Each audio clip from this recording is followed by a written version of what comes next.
breaking news coming in when we speak of the United States. The United States gives a nod to Russia sanctions bill.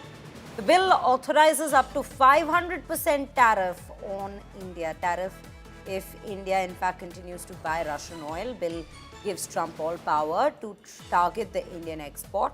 US-Russia sanctions bill authorizes up to 500% tariff on India. Now, tariff penalty triggered if India continues buying Russian oil, gas or uranium. Bill gives US President a sweeping power to target Indian exports. Indian goods entering the US could become 5 times costlier. No sector-specific exemption for India in proposed legislation.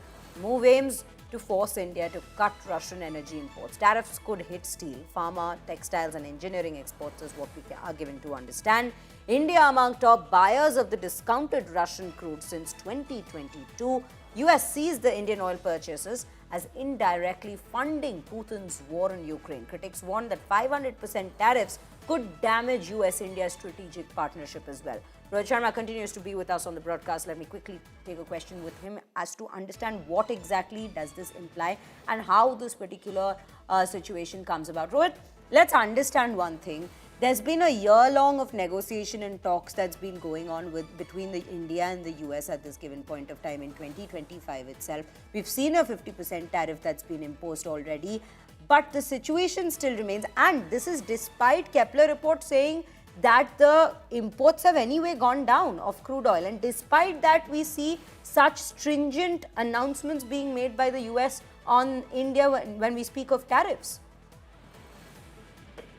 Well, sure, this is hardly surprising in the sense that Lindsey Graham has been pushing for this bill since May of last year. I think he was one of the key members of President Trump's advisors who was able to sell the idea that putting tariffs on India and China could be a leverage for America to somehow be able to put pressure on Russia to come to the negotiating table and have a discussion on ending the war in Ukraine. And we all believe that this was one of the last things that the U.S. would do. But 2 days ago, when the President of the United States was returning from Mar-a-Lago to Washington, D.C., we saw Lindsey Graham as well, and he was talking to the press alongside President Trump and Secretary Lutnick. He did bring it up, and he said, we have a bill, and I'm going to have the president look at it, and president will decide what the number is going to be.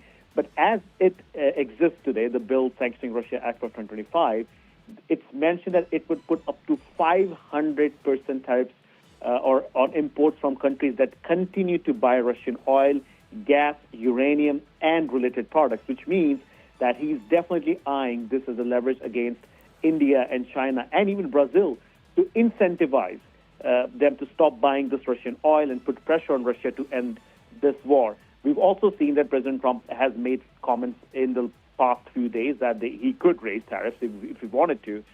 But Lindsey Graham coming out and today saying that he talked to the president and the president has greenlit this bill, meaning president agrees that this bill should be passed, is a big, significant development because let me tell everybody that the bill has near unanimous consent in the U.S. Senate, meaning once it's tabled, it will definitely pass the U.S. Senate and it will then head over to the House. And the House always aligns with what President Trump wants. So we'll have to wait and watch what happens next week. We've been told that this could happen as early as next week. So this is, again, one of those shockers that would be sent from Washington, D.C., putting 500%, up to 500% tariff. Now, the President Trump will obviously decide what that number would look like, and India would be on the receiving end if this bill actually ends up passing. So a lot could happen in the next 7, 8, 10 days. I mean, every day there's a new development. But Lindsey Graham stating the fact that he has a green lit from President Trump, meaning that this bill would be tabled on the Capitol very soon.